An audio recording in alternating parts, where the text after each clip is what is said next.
পাবো।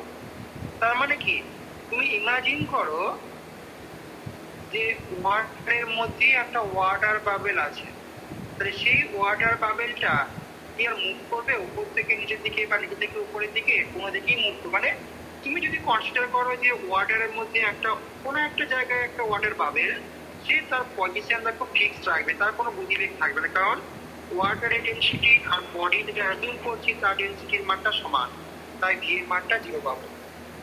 ঠিক আছে, তাহলে এই হলো তোমাদের ফলিং স্ফিয়ার মেথডের পড়া।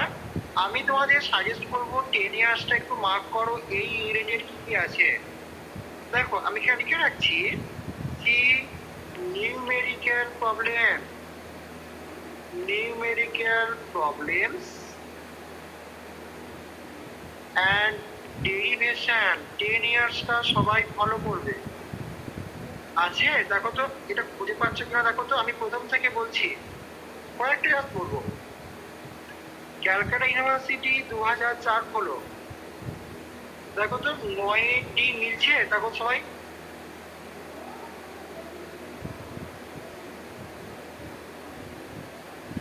আচ্ছা, হ্যাঁ স্যার। এই রেটের দেখো আর একটা বলছি, ক্যালকাটা ইউনিভার্সিটি 2006, দেখো 9 এর 1 আছে। হ্যাঁ স্যার। হ্যাঁ স্যার আছে। ক্যালকাটা ইউনিভার্সিটি 12 সাল হলো, সেখানে 7 এর 1। ওকে, কয়েকটা বেশি বলবো না। আর একটা দেখো ক্যালকাটা ইউনিভার্সিটি 13 হলো, 8 এর 2। পেয়েছো? হ্যাঁ। বেশ, বর্ধমান ইউনিভার্সিটি গোটা 3-4 বলি। দেখো বর্ধমান ইউনিভার্সিটি 2003, এর 3 এর C আছে কিনা দেখো। বেশ, আর একটা এবার কিছু কারেন্ট বলি, কারেন্ট ইয়ারে। যেমন দেখো বর্ধমান ইউনিভার্সিটি 2014 হলো, 2014 দেখো 2 এর 2 আছে কিনা দেখো। হ্যাঁ স্যার আছে। বেশ, আছে।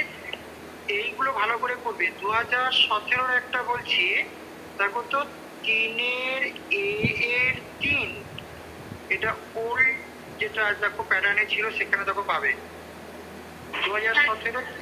পেয়েছো? আর লাস্ট আর একটা 21 সালের দেখো 1 নম্বর কোশ্চেন। তাহলে এই কটা হচ্ছে এই পড়া রিলেটেড, সেগুলো একটু করতে হবে।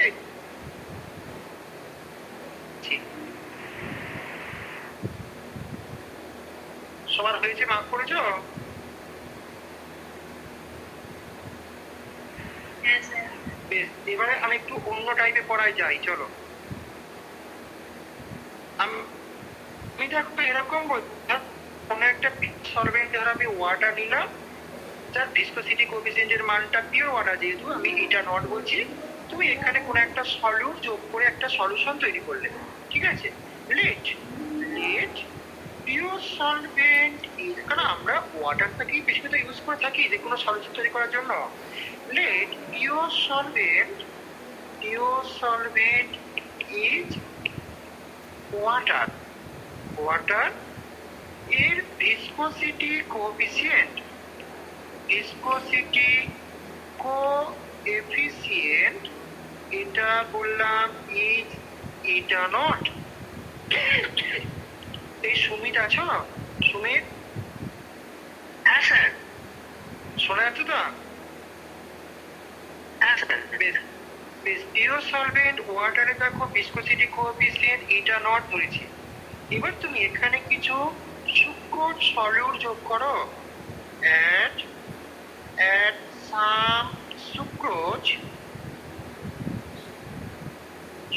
এটাকে ধরো আমি একটা সলিউট বললাম, তুমি অন্য কোনো সলিউট নিতে পারো। add some sucrose to prepare a solution, তুমি একটা সলিউশন তৈরি করলে। আমি ধরছি যে এই যে জেনারেলি দেখবে জলে চিনি যোগ করলে কি হবে, চিনিটা হাই ভিসকাস লিকুইড হয়, মানে ভিসকোসিটি কোএফিসিয়েন্টের মান দেখো বেড়ে যায়, দেন viscosity coefficient of solution, এটা দেখো আমি এটা মার্ক করছি, এটা ইজ গ্রেটার, কারণ হাই ভিসকাস লিকুইড পাওয়া যায়, is greater than that of pure solvent. Pure solvent থেকে তার দেখো ভিসকোসিটির কোএফিসিয়েন্টের মানটা বেশি। এই পার্টটা খুব ইম্পর্টেন্ট, যে এটা যদি এটা হয়, তারপর আমরা সবসময় এই শুক্র যোগ করলে এই ঘটনাটা পাবো। ওকে,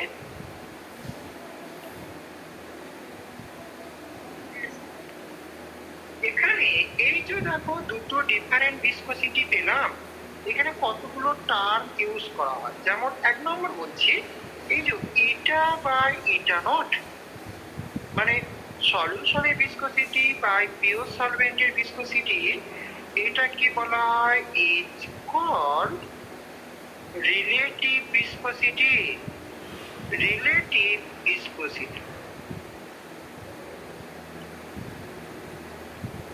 actually এটা কি, ratio of viscosity of solution and the viscosity of pure solvent. এই রিলেটিভ ভিসকোসিটি বলতে কি বোঝাচ্ছে, যে it is the ratio of viscosity of solution and the viscosity of pure solvent। যে সলিউশন এবং পিওর সলভেন্টের ভিসকোসিটির অনুপাতকে দেখো আমরা রিলেটিভ ভিসকোসিটি বলছি। অ্যাকচুয়ালি এই টার্মটা দেখো মনে করি আমরা অসওয়াল্ড ভিসকোমিটারে কিন্তু ব্যবহার করতাম, মনে আছে কি, যে ইট ইজ ইউজড, এইটা দেখো আমরা ইউজ করতাম, যে it is use in Ostwald viscometer. কিরকম ছিল মনে আছে কি, দেখো তো, যে ইটা বাই ইটা নট সমান দেখো আমরা rho by rho naught into t by t naught. তাহলে এইরকম ফর্মুলা আমরা অসওয়াল্ড ভিসকোমিটার ব্যবহার করতাম। রিলেটিভ ভিসকোসিটি দেখো ওখানে আমরা ইউজ করা হতো। নেক্সট আর একটা টার্মে আসছি 2 নম্বর, স্পেসিফিক ভিসকোসিটি। এই ডেফিনেশন হিসাবে এগুলো প্রশ্ন দেয়। স্পেসিফিক ভিসকোসিটি বলতে কি বোঝায়, ইটা স্পেসিফিক সমান হচ্ছে eta minus eta naught by eta naught. এটাই মানে কি দেখো তো, eta by eta naught minus 1 মানে ইটা রিলেটিভ মাইনাস 1, তাই না? তাহলে এটা কি বলবো, এই স্পেসিফিক ভিসকোসিটি বলতে তাহলে কি, এই ডেফিনেশনটা তোমাদের কম্পিটিটিভ পরীক্ষা বা তোমাদের পরীক্ষার জন্য ইম্পর্টেন্ট এইটা। তাহলে এটা অ্যাকচুয়ালি কি, এটা হচ্ছে দেখো যে ratio of difference in viscosity of solution and solvent, তার সঙ্গে দেখো ভিসকোসিটি অফ পিওর সলভেন্ট। কারণ উপরে দেখো ডিফারেন্সটা আছে, আর তলায় দেখো পিওর সলভেন্টের ভিসকোসিটি দেখো আছে। তাহলে আমরা এরকম বলতে পারি যে এটা কি, ইট is the ratio of difference in viscosity of solution and pure solvent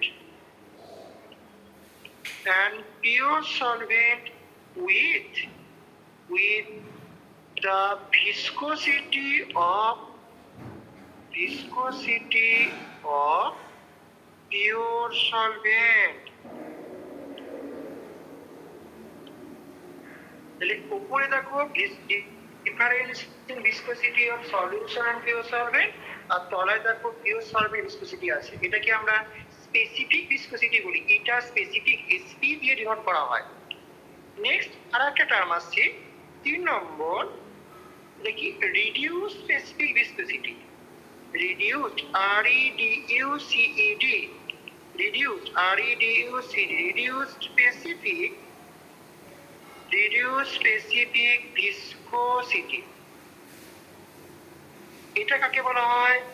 এটা দেখো যে এটা স্পেসিফিক কে যদি আমি কনসেন্ট্রেশন দিয়ে ভাগ করে দিই, মানে এই হিসেবে দাঁড়াচ্ছে 1/c eta minus eta naught by eta naught. এটা কি আমরা কি রিডিউস স্পেসিফিক ভিসকোসিটি বলবো। তার ডেফিনেশন কি দেবো গো? দেখো এটা কি স্পেসিফিক ভিসকোসিটি এবং কনসেন্ট্রেশন অফ সলিউশনের দেখো অনুপাত, তাই না? যে ইট ইজ দ্য, এই প্রত্যেকটা গুলিয়ে যায় তাই ভালো করে পড়বে একটু, হ্যাঁ। যে it is the ratio of specific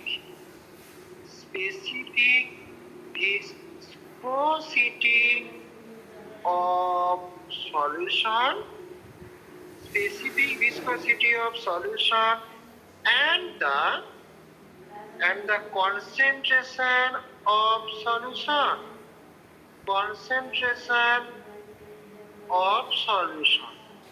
তাকে আমরা রিডিউস স্পেসিফিক ভিসকোসিটি বলবো। আর একটা টার্ম আছে 4 নম্বর, intrinsic viscosity, INTRINSIC। Intrinsic viscosity বলতে কি বোঝায়? এটাকে এইরকম থার্ড ব্র্যাকেটের মধ্যে লেখা হয়, থার্ড ব্র্যাকেটের মধ্যে এটা, এর মানে হচ্ছে লিমিট সি টেন্ডস টু 0 তে আমরা যেটা রিডিউস স্পেসিফিক ভিসকোসিটির মান পাই সেটা কি বলা হয়? Intrinsic viscosity. তার মানে লিমিট সি টেন্ডস টু 0 তে 1/c eta minus eta naught by eta naught এর মান কি আমরা ইন্ট্রিনসিক ভিসকোসিটি বলবো। তাহলে অ্যাকচুয়ালি ডেফিনেশনটা কি? এটা হচ্ছে কি reduce specific viscosity at c tends to 0 হয়, তাই না? তাহলে এটাকে বলবো কি ইট is the reduced specific viscosity,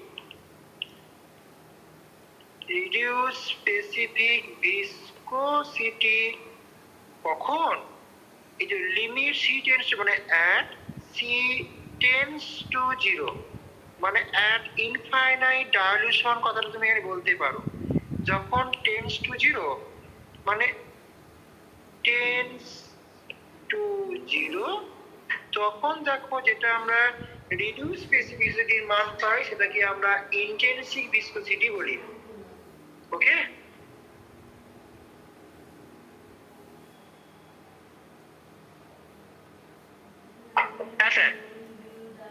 বেশ। এবার এখান থেকে একটা কোশ্চেন আছে, এই যে ইন্ট্রিনসিক ভিসকোসিটি আমরা মাপবো কিভাবে? যদিও এটা তোমাদের প্র্যাকটিক্যাল নেই, এটা আমাদের সময় প্র্যাকটিক্যাল আসতো, আমি তাও একটু বলে দিচ্ছি কারণ এটা একটা থিওরিটিক্যাল একটা কোশ্চেন হয় যে আমরা এই ইন্ট্রিনসিক ভিসকোসিটি মাপা যায় কিভাবে। How will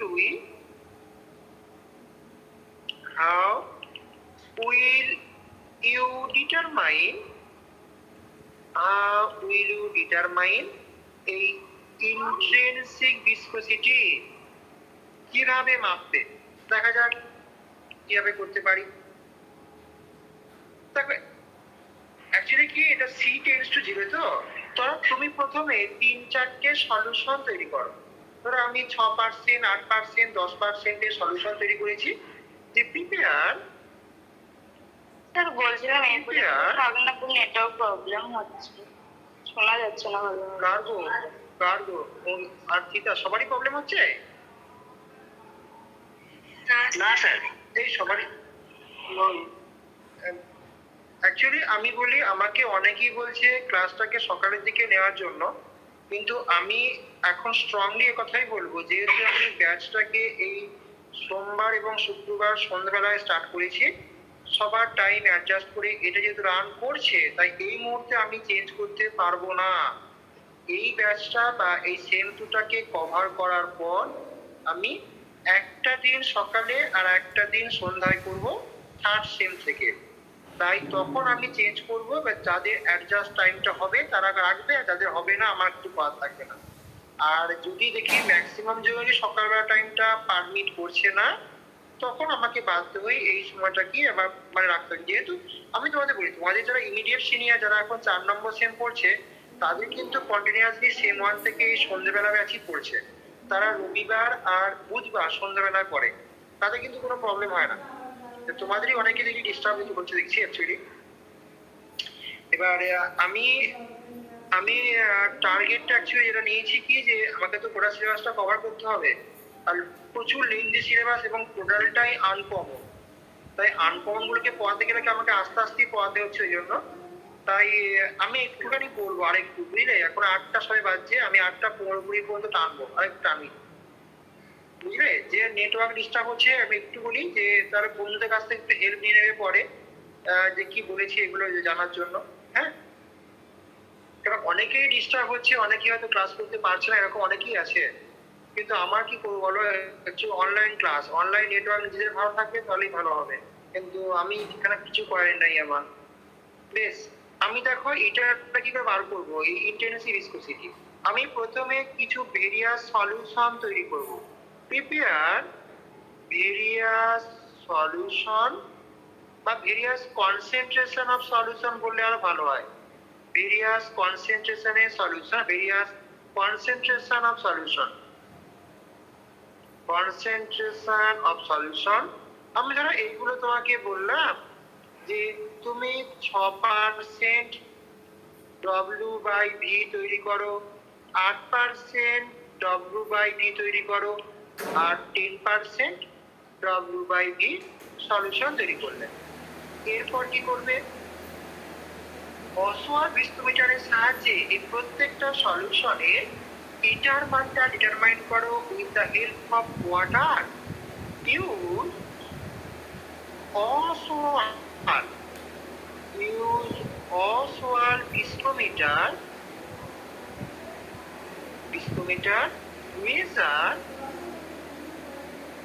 measure eta of these three solution with the help of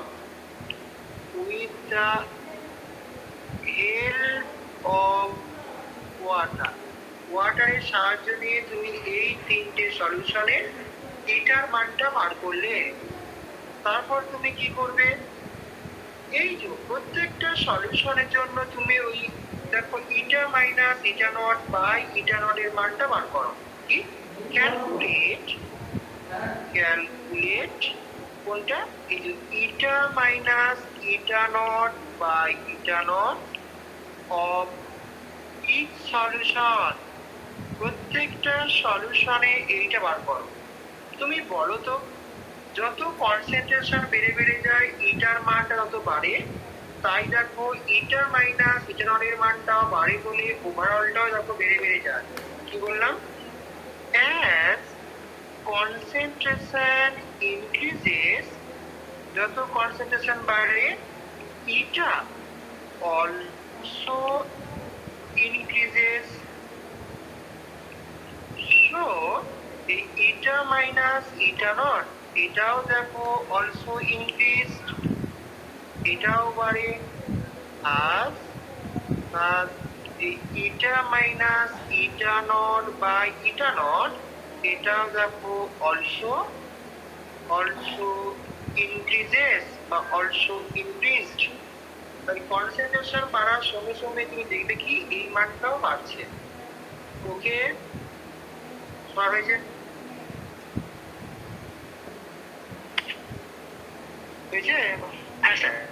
বেশ, 4 নম্বর পয়েন্ট কি আসছি? এবার প্রত্যেকটা সলিউশনে এইটা মাপো কি 1/c দিয়ে ভাগ করে দাও। ক্যালকুলেট ক্যালকুলেট এই যে 1/c কাকে, এই ইটা মাইনাস ইটা নট বা ইটা নট কে ফর ইচ সলিউশন। প্রত্যেকটা সলিউশনের এইটা মাপো। এটা ভালো করে লিখে দিই যে উপরে দেখো eta minus eta naught by eta naught, এইটা মাপো। তারপর তুমি কি করো, প্লট করো। প্লট প্লট কি ভার্সেস কি, 1/c eta minus eta naught by eta naught versus concentration. তুমি এটা প্লট করলে একটা স্ট্রেট লাইন দেখতে পাবে। মানে আমরা এই রকমের একটা প্লট পাবো। মানে তুমি যদি প্লট ড্র করো, মানে এটা অ্যাকচুয়ালি তোমাদের প্র্যাকটিক্যাল নেই, এটা আগে ছিল, এখন এটা বন্ধ করে দিয়ে যাচ্ছে যে এইটা একটু আর দেয় না করতে, কারণ এটা খুব লেন্দি বলে। এখন শর্ট টাইমের মধ্যে একটাই মাত্র ধ্রুবন তৈরি করতে দেয়, 3টে ধ্রুবন দেয় না।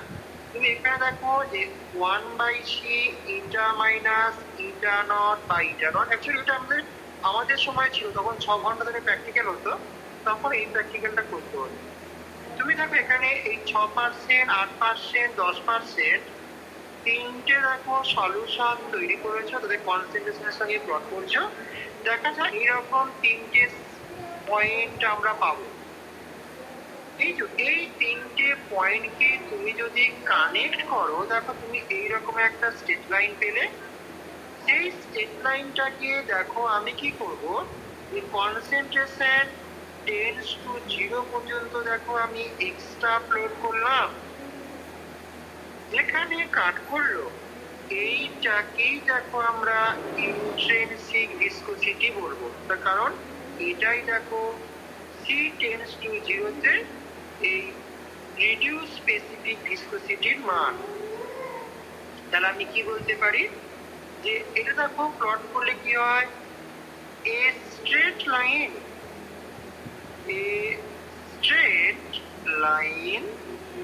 Is obtained. একটা আমরা স্ট্রেট লাইন পাবো যেটাকে এক্সট্রাপোলেট করলে which on extrapolation, extra PLOTION, extrapolate করলে কি হয়, cut the Y axis, Y অক্ষকে দেখো কাট করে, and give an intercept, একটা ইন্টারসেপ্ট দেয়, give an intercept।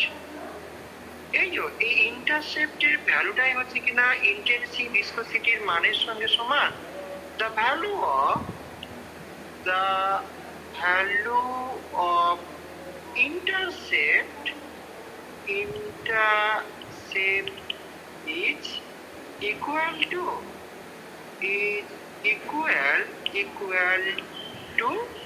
এই ইন্ট্রিনসিক ভিসকোসিটি। এইটা তোমাদের অ্যাকচুয়ালি প্র্যাকটিক্যাল তোমাদের নেই, কিন্তু এইভাবেই কিন্তু ইন্ট্রিনসিক ভিসকোসিটির মানটা বার নির্ণয় করতে হয়। কারণ ইন্ট্রিনসিক ভিসকোসিটি মানেই দেখো আমরা এটা করলাম, এটার মানে কি যে লিমিট c টেন্ডস টু 0 তে 1/c eta minus eta naught by eta naught এর মান। তাহলে আমি দেখো কনসেন্ট্রেশনটাকে টেন্ডস টু 0 পর্যন্ত বর্ধিত করলে যে মানটা পাবো সেটাই হচ্ছে দেখো ইন্টেন্সিভ ভিসকোসিটির মান। ওকে স্যার ওই লাইনটা এক্স অ্যাক্সিসের সাথে প্যারালাল তো, মানে স্ট্রেট তো? অ্যাকচুয়ালি এটা কনসেন্ট্রেশন অ্যাক্সিসের সাথে প্যারালাল হয় না, একটুখানি স্লাইটলি ইনক্রিজ করে করে যায়, এরকমটা পাওয়া যায়, বুঝলে? মানে পুরোপুরি কনসেন্ট্রেশন অ্যাক্সিসের সঙ্গে অ্যাকচুয়ালি পাওয়া উচিত, কিন্তু সেরকমটা পাওয়া যায় না, স্লাইটলি ইনক্রিজ করে।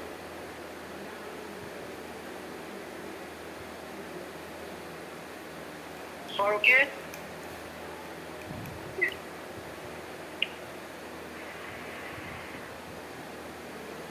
আর একটুখানি বলবো। হ্যাঁ,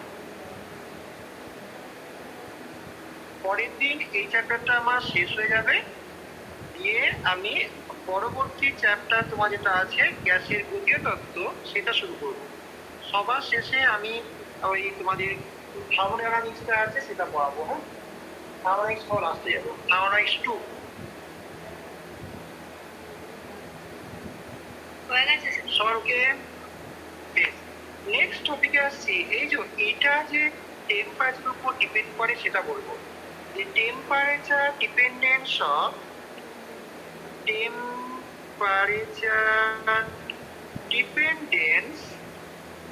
temperature dependence of eta of a liquid। পরে শেষ হবে কি? এখন তো গ্যাসের লিকুইড ভিসকসিটি বাকি রইল, সেটা তো বলতে হবে। মনে হচ্ছে শেষ হবে না, মনে হচ্ছে, কারণ গ্যাসটা বাকি থাকবে। দেখা যাক কি হয়। দেখো এটা কিভাবে টেম্পারেচারের উপর ডিপেন্ড করে। দেখো ভিসকসিটি অফ লিকুইড এর অরিজিন কি? ইন্টারমলিকুলার অ্যাট্রাকটিভ ফোর্স, তাই তো? যতই অ্যাট্রাকটিভ ফোর্সের মানটা বাড়ে, তরলের ভিসকসিটির মানও কিনা তত বাড়ে। তাহলে এখানে বলতে পারি since the origin of viscosity of liquid is the intermolecular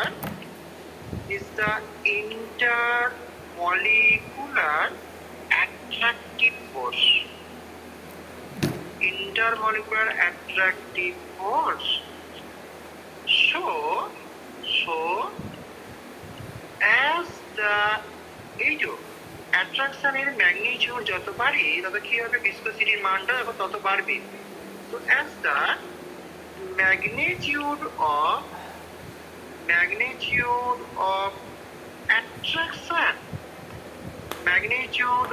attraction increases, viscosity of liquid দেখো will also increases। তাহলে এইটা ম্যাগনিটিউড অফ অ্যাট্রাকশন যত ইনক্রিজ করে, ভিসকসিটি অফ লিকুইড ইনক্রিজ করে। এবার বলো তো টেম্পারেচার বাড়ালে কি ঘটনা ঘটবে? টেম্পারেচার যদি বাড়াই, প্রত্যেকটা লিকুইড মলিকুলের কাইনেটিক এনার্জি, গতিশক্তি বাড়ে। তাই তাদের মধ্যে অ্যাট্রাকটিভ ফোর্সের ম্যাগনিটিউড কমে যায়। আমি তো এরকম করে বলতে পারি, ধরো তুমি এবং তোমার বন্ধু হাতে হাত ধরে আছো, মানে তোমাদের মধ্যে একটা অ্যাট্রাকশন আছে। এবার এই পায়ের তলায় ধরো হিট দিচ্ছি, তোমরা যখন কম টেম্পারেচার খুব সুন্দরভাবে হাতে হাত ধরে আছো। এবার তাপমাত্রা বাড়লে যখন তোমরা থাকতে পারছো না, তখন তোমরা কি হবে? হাত ছেড়ে ছিটকে বেরিয়ে যাবে। তার মানে কি?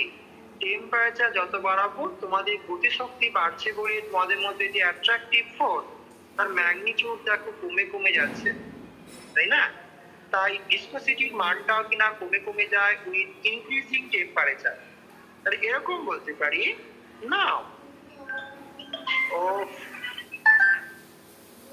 দেখো নাও if we দেখো increase temperature, if we increase temperature, যত দেখো টেম্পারেচার বাড়ানো হয়, then kinetic energy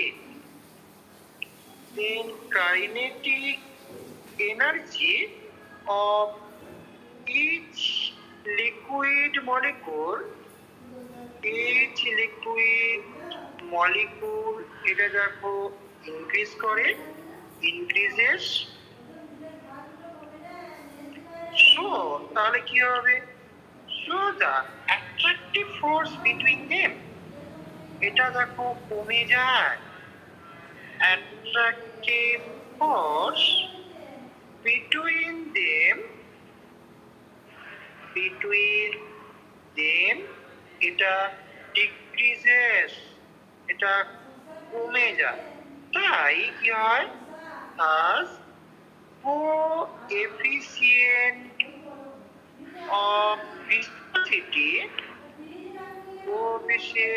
of viscosity of liquid এটা কি হয়, ডিক্রিজ করে। কারণ অ্যাট্রাকটিভ ফোর্সটাই হলো কিনা অরিজিন, এটা ডিক্রিজ করলে এটাও decreases with increase in temperature. Increase in temperature, তাহলে এইটা coefficient of viscosity of liquid decreases with increasing temperature. দেখো ঠিক আছে,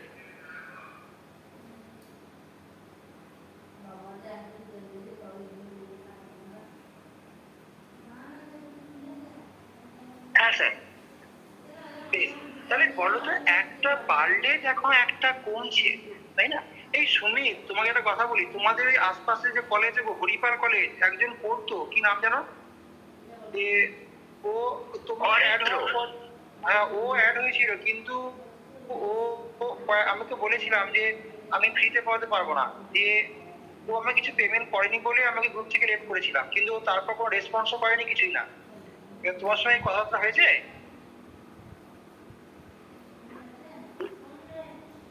না স্যার, সেরকম কোনো তো কথা হয়নি। ও বলছিল ঠিক আছে, আমার অনলাইন শুট হচ্ছে। বেশ ঠিক আছে, অসুবিধা হলে আর কি করা যাবে। বেশ, পড়া এসো। দেখো ভিসকসিটি কোএফিসিয়েন্টের মান দেখো ডিক্রিজ করছে উইথ ইনক্রিজিং টেম্পারেচার। তাই দেখো আমি এটা বলতে পারি কি, যে ডি ইটা বাই ডিটি এর মান দেখো আমরা নেগেটিভ পাই। নেগেটিভটা কি করে আসছে? দেখো যদি আমি টেম্পারেচার বাড়াই মানে পজিটিভ করি, এর মান দেখো নেগেটিভ হয়, বিপরীত ক্রম, একটা বাড়লে একটা কমে। বা তুমি এরকমও বলতে পারো, টেম্পারেচারটাকে কমাচ্ছি, ভিসকসিটির মানটা বাড়ছে, তাই দেখো ওভারঅল দেখো নেগেটিভ হচ্ছে। এইটা খুব ইম্পর্টেন্ট এর জন্য, কারণ এটা কি আমি তুলনা করব গ্যাসের ভিসকসিটির সাথে। তাহলে এইটা দেখো, এই ডিটা বাই ডিটি এর মান দেখো আমরা নেগেটিভ পেয়েছি। এটার মানে কি গো?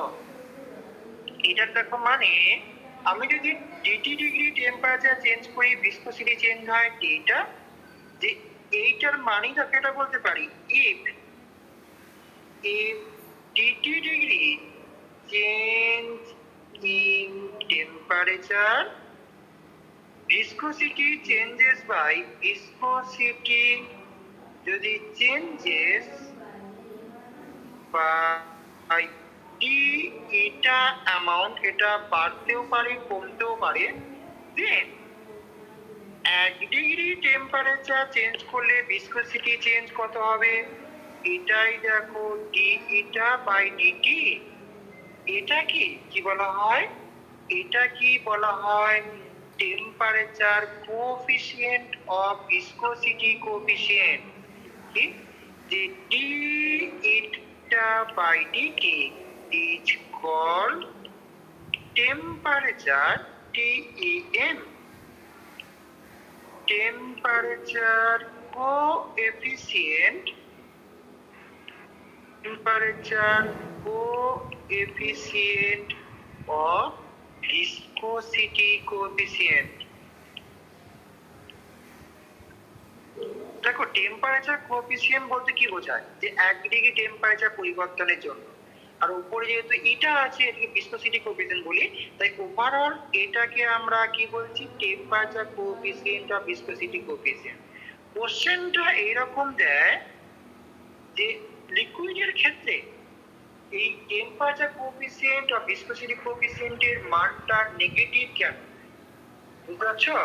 যে দ্য ম্যাগনিটিউড অফ, কোশ্চেনটা এরকম দেয়, the magnitude of temperature coefficient, temperature coefficient of viscosity coefficient, viscosity coefficient এটা দেখো অফ লিকুইড, এটা ইজ নেগেটিভ। এক্সপ্লেন করো কেন নেগেটিভ। পারবে?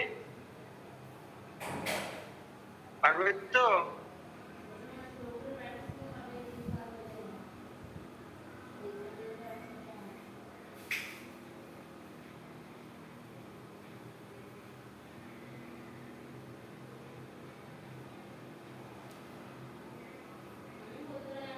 আর ওকে হ্যাঁ স্যার। আজকে এটুকুই থাকবে। আর একটা তত্ত্ব এখানে আছে, তত্ত্বটা আমাকে বলতে হবে, সেটা পরের দিন বলবো নয়। হোল থিওরি একটা আছে, এটাকে হোল থিওরি এক্সপ্লেন করা যায়। তাহলে এটা দেখো এইখান থেকে বলবি, উপরের থেকে। নেক্সট ক্লাসে আমি এখানে একটা তত্ত্ব আছে হোল থিওরি, সেটা বলবো। এই হোল থিওরিও এটা ব্যাখ্যা করা যায়। যে নেক্সট ক্লাসে হোল থিওরি, অর্থতত্ত্ব, হোল থিওরি, হোল থিওরিটা একটু বলবো। হ্যাঁ, দিয়ে সেখান থেকে এই যে কেন ডিটা বাই ডিটিটা তোমাকে প্রশ্ন করে যে why D eta by DT is negative, বা হয় বললে তুমি এরকম ভাবে ফিজিক্যাল একটা এক্সপ্রেশন দিয়ে দিলে যে টেম্পারেচার বাড়লে এটার মানটা কমে যাচ্ছে বলে তাই নেগেটিভ হচ্ছে। এগুলো আমাকে প্রশ্ন করে প্রুভ দ্যাট, প্রমাণ করো। প্রমাণ করো বলে কিন্তু এই ফিজিক্যাল যুক্তি দিলে কিন্তু হয় না, তখন তোমাকে ম্যাথমেটিক্যালি প্রমাণ করতে হয় যে ডিটা বাই ডিটির মানটা নেগেটিভ আসছে।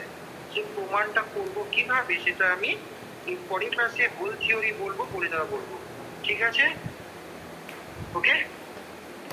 স্যার বলছি এই মাসের ফিজটা কি এবার দেবো?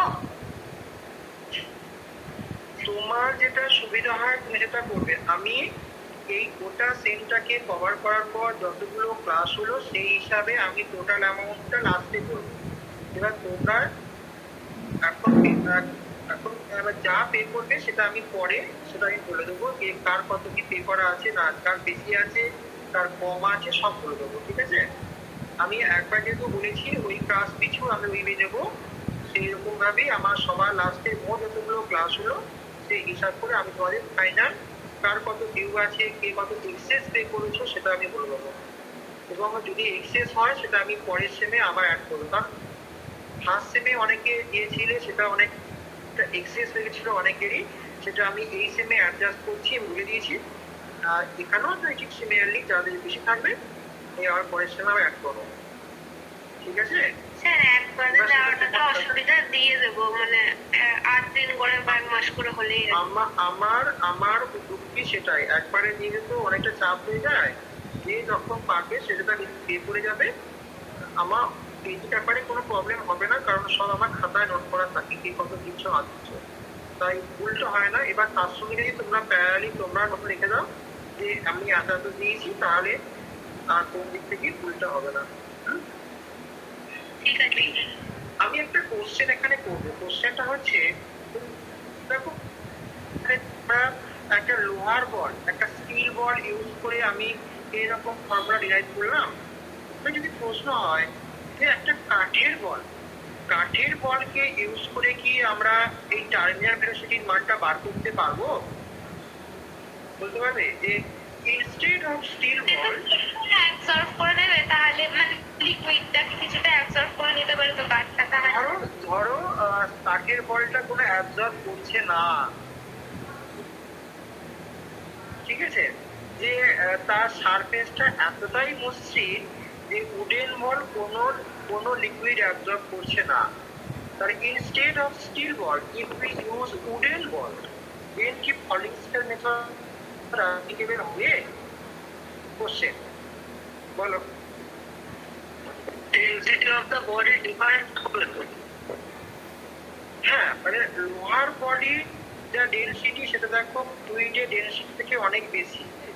আবার যদি উডেন বল বলি, তুমি দেখো না, ভেবে দেখো তো যে যদি একটা কাঠের বলকে ছেড়ে দাও সে কি আসলে উপর দিকে উঠে যায়, কিন্তু একটা লোহার বলকে ছেড়ে দিলে সে তলার দিকে নামে, তাই না? তাহলে এই ঘটনাটা তো ঘটে। তাহলে এখানে কি আমি ফলিং স্কেল মেথড অ্যাপ্লাই করতে পারবো?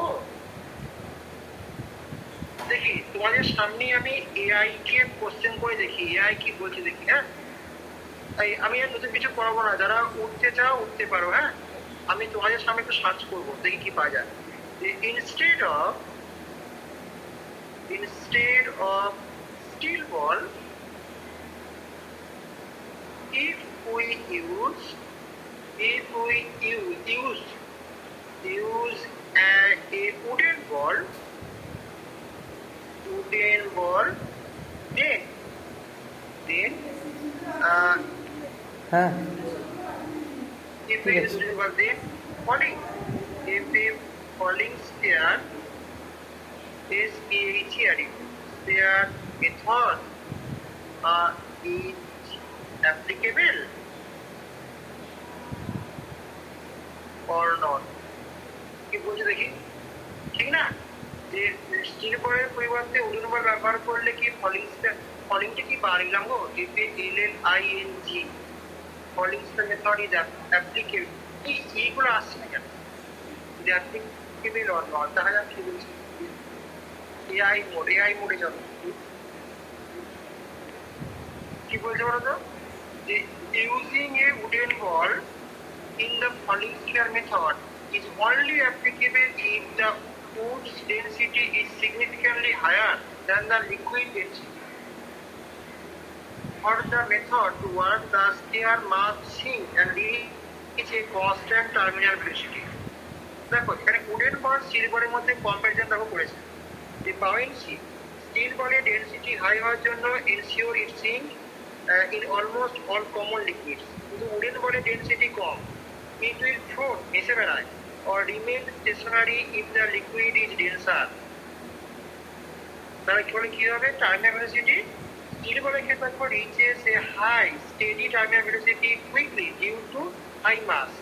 কিন্তু উডেন বলের ক্ষেত্রে reaches terminal velocity very slowly or not at all if the net downward force is too small. কারণ ওয়েটটা তো কম, সে তো নিচের দিকে নামবেই না। আর কি তাহলে সারফেস স্মুথনেস ব্যাপারটা বাদ দেওয়ার পর এটা যদি করে রাখি তাহলে তো না হওয়ার কিছু নেই। তাহলে why it is not applicable, এখানে আমরা কি বলবো যে কখন অ্যাপ্লিকেবল নয়। The falling sphere method based on Stokes law fails with a wooden ball if the falling জন্য floating or natural buoyancy. If the wood is less dense than the liquid, it will float to top instead of falling. ঠিক কথা, যে যদি উডের density কম হয়, density তো কমই বটে, তাই কি হয় দেখবে ওই কাঠের টুকরোটা তলার দিকে না নেমে উপর দিকে ভেসে উঠে যায়। তাহলে উডেন বলের ডেনসিটি যদি লিকুইড ডেনসিটি অপেক্ষা কম হয়, তখন এইটা তলার দিকে না না দিকে না গিয়ে ফল না করে এটা ভেসে বেড়াবে, উপর দিকে রাইজ করবে। আর কি low effective weight, if the density of the wood is very close to the density of the liquid, then effective gravitational force becomes nearly zero. This makes it difficult to measure the fall time accurately due to extreme slow motion. এটা police পটের এটা absorption. If the wooden ball absorbs the liquid, its mass and volume changes during the experiment. এটা তুমি making the result invalid, এটা তুমি একটা avoid করতে পারো। আর Reynolds number, because wooden ball are often larger to compensate for low density, they make the turbulence reducing the requirement of laminar flow. Would you like to see the mathematical formula? দরকার নেই। তাহলে কি answer দিব বলো, এটা applicable হবে কি হবে না, কি বুঝলে? কি গো এই সুযোগটা আছো না বাড়িকে, বলো অ্যাপ্লিকেবল হবে?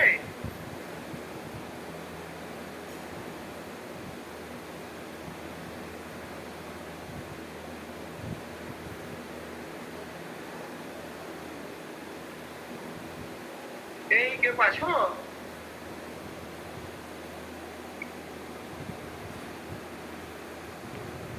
এটা ডিপেন্ড করছে কখন কি মানে ডেনসিটিটা। Technically, it is not applicable in most standard laboratory setup. The following method relies on Stokes' law, which requires the sphere to sink steadily, but a wooden ball fails these two main reasons: density com R liquid absorb করে না। liquid absorptionটা বাদ দিতে পারো, মানে তলার দিকে নামে না, উপর দিকে নামে, এই হচ্ছে ঝামেলা। ডেনসিটিটা খুব কম হয়ে যাওয়ার জন্য, মানে কমন লিকুইডের ক্ষেত্রে water density 1000 KG per metre cube, তারপরে মোস্ট অফ দ্য উডের ডেনসিটি দেখো 600 থেকে 800।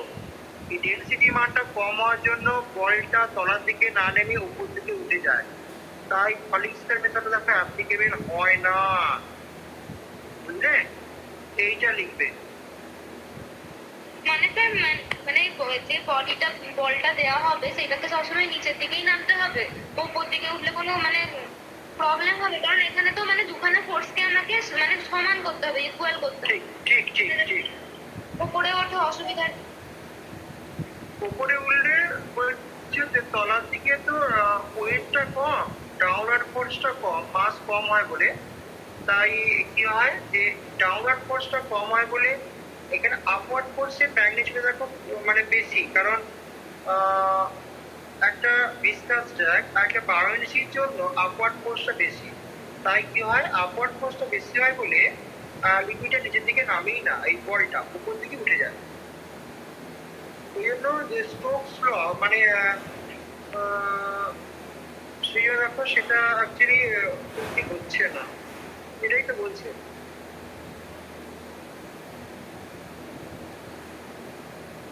একটু পড়াশোনা করো সবাই। দেখো আমি এটা একটা কোশ্চেন দিলাম, এটা দেখো পড়ে কি বলছে। এইটার কন্ডিশনটা এটাই, যদি কিনা ডেনসিটি বেশি হয় তবে কিনা অ্যাপ্লিকেবল হবে, যদি ডেনসিটি কম হয় তাহলে অ্যাপ্লিকেবল হবে না, এটা বলছে। ঠিক আছে, এটা এই শুভদীপ আছো বাড়িতে? হ্যাঁ আছি স্যার। বেশ ঠিক আছে। এই নতুন পড়া আসছি না, এই শুভদীপে তোমার কোশ্চেনটা আসছি। তোমার কোশ্চেনটা কি ছিল বলো তো?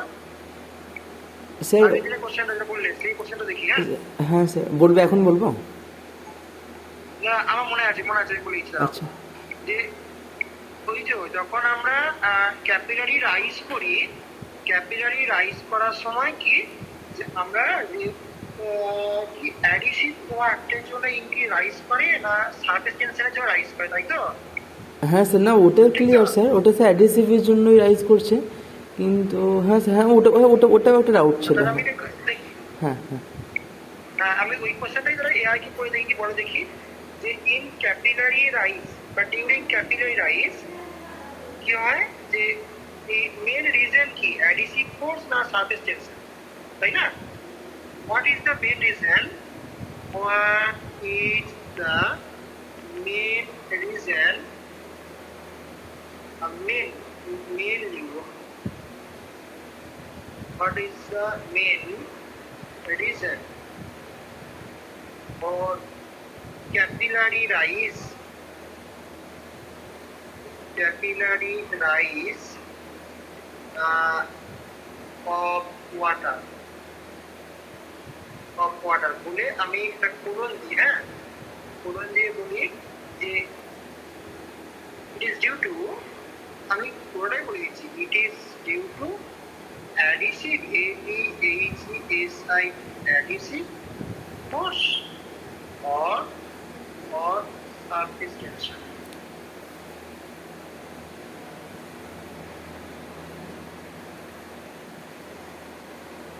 দেখি বলতে দেখি।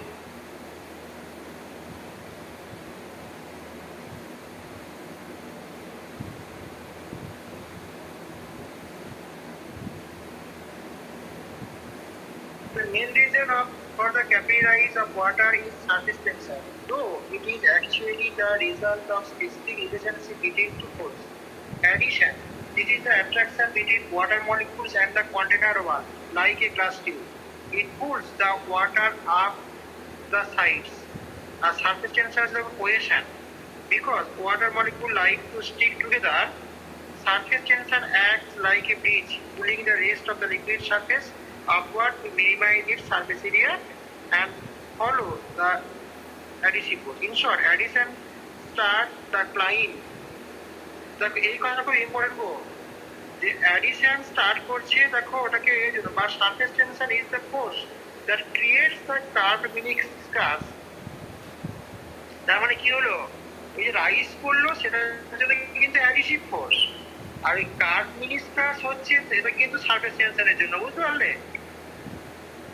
হ্যাঁ স্যার, হ্যাঁ কিন্তু হ্যাঁ হ্যাঁ স্যার, মানে দুটো ঘটনা কিন্তু এখানে দেখা হচ্ছে যে রাইজ করছে কিন্তু অ্যাডিসিভ ফোর্স, হ্যাঁ আর কার্ভ যেটা হচ্ছে সেটা কিন্তু সারফেস টেনশনের জন্য তার সারফেস এরিয়া মিনিমাইজ করবে, সেটার জন্য দেখো আমরা ওই কার্ভ সারফেসটা পাচ্ছি।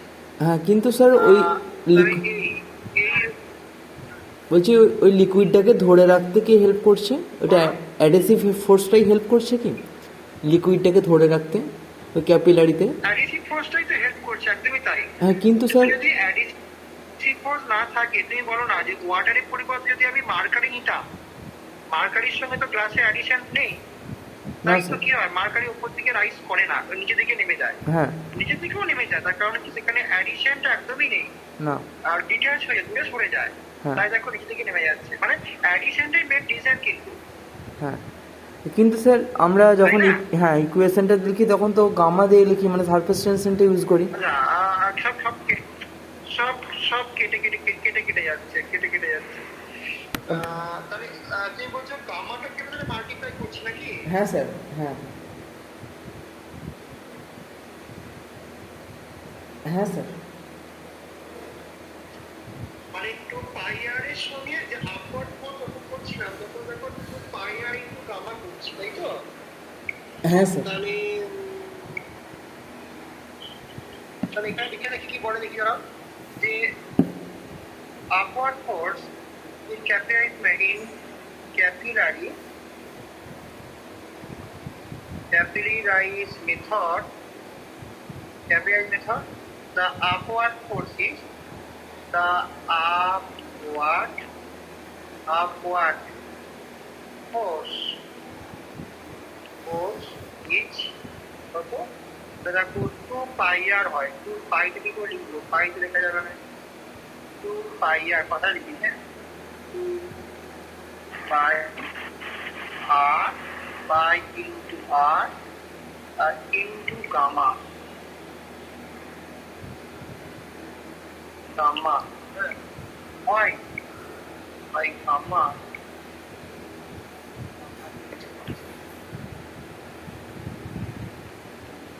দেখি দেখি খাটি, দেখি কি খাটি, দেখি কি বলছি, দেখি কোথায় গেল গো? আচ্ছা, এই যে the symbol gamma represents the surface tension of liquid, which is actually এই নতুন করে পড়াচ্ছি না, যাদের টাইম নেই পেতে পারো, হ্যাঁ আমি ওর সঙ্গে একটু নিজের সেলফ স্টাডি করছি, দেখি কি হয়। Actually physical force pulling the water upward in capillary method we consider gamma because force per unit length. Surface tension is defined as the force acting per unit length along the line of contact. ঠিক কথাই, contact line এ কি হয়, in a circular tube the water touches the glass along the entire circumference. The length of this contact line is the circumference of the tube. একদম ঠিক কথা, but 2 পাই আরটা কি, ওই যে কন্ট্যাক্টে আছে টিউবের সাথে, সেটা হচ্ছে পরিধি বরাবর, সার্কামফারেন্স বরাবর, তাই দেখো লেন্থটা হচ্ছে 2 পাই আর, 2 পাই আরটা লেন্থ, বুঝতে পারলে? এর উপরে দেখো বলেছে কি যে সারফেস টেনশনটা অ্যাকচুয়ালি কি, ফোর্স পার ইউনিট লেন্থ, তো ঠিক তো? হ্যাঁ স্যার। হ্যাঁ হ্যাঁ স্যার। হ্যাঁ স্যার। তাহলে যেহেতু সারফেস টেনশন হচ্ছে ফোর্স পার ইউনিট লেন্থ, তাহলে দেখো যে এখানে তাহলে টোটাল লেন্থ কত, টোটাল লেন্থ হচ্ছে পরিধি বরাবর, তাহলে পরিধি কত, 2 পাই আর, যেটা টাচে আছে, তার সঙ্গে সারফেস টেনশন মাল্টিপ্লাই করলে আমরা টোটাল আপওয়ার্ড ফোর্স পাবো। ওটাই দেখো করেছে যে এখানে দেখো যেহেতু ফোর্স হচ্ছে, দেখো তাহলে টোটাল ফোর্স কত, সারফেস টেনশন যেটা কিনা আমরা ইউনিট লেন্থের জন্য, তার সঙ্গে টোটাল লেন্থ কত, টোটাল লেন্থটা হচ্ছে পরিধি বরাবর, যেটা কিনা আমরা 2 পাই আর পাই। ঠিক কথাই বলেছে এখানে, হ্যাঁ স্যার। বুঝলে? হ্যাঁ স্যার। কিন্তু তাহলে sir to find the total force we multi, বলো বলো। বলছি স্যার মলিকুলার লেভেলে যদি ভাবা হয়, মানে ধরুন আমি যেটা বলতে চাইছি, ওই ক্যাপিলারির যে ওয়ালটা ওটা তো অ্যাকচুয়ালি গ্লাস, ওটা মানে SiO4 ওরকমই কিছু দিয়ে তৈরি, তো ওর সাথে স্যার ওয়াটার মলিকুলের সব থেকে ফাস্ট যে ওয়াটার মলিকুলটা থাকবে। হ্যাঁ স্যার শোনা যাচ্ছে? যা কি বললে সব কেটে গেল, শোনা যাবে।